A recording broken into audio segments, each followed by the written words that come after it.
Hello and welcome to another Mario Party 5 minigame review. Up today is the 1 vs 3 minigame, 2-bit or lose it.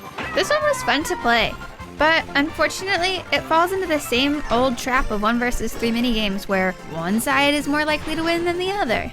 Yeah, it really was fun to play.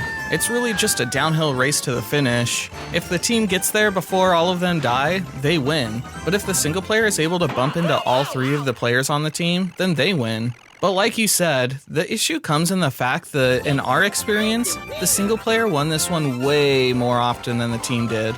Yeah, it was kind of a bummer. It didn't feel very fair. But I did like the controls on this one. You're able to stop so you can go back a little bit instead of just having to go forward.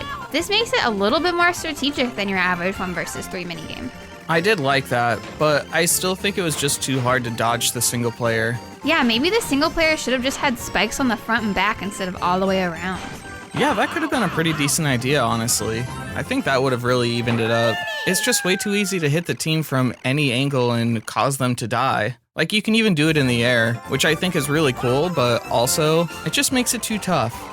Yeah, I didn't think it was very fair that you could hit them in the air. You disagreed, but I think it was just too much of an advantage.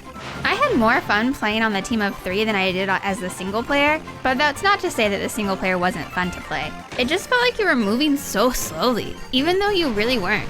Yeah, I don't know. I never really felt like I was moving any slower than the players on the team were. And I liked playing both sides for different reasons. If you're the single player, it is really fun to try and hit into all the players on the team. And if you're on the team, it's also fun to dodge out of the way of the single player, even if you're not always successful at it. It's not like this is a horrible minigame. It's just kind of flawed in a way that holds it back from being great. Yeah, if it could have been fixed to be more fair, I would have really liked this one.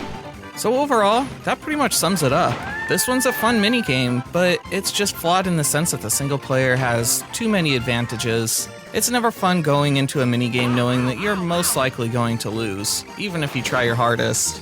This one could be better, but we did still have some fun with it, so we're giving it 3 stars out of 5. Well, that's it for today. If you enjoyed this video, please like, subscribe, and hit the bell.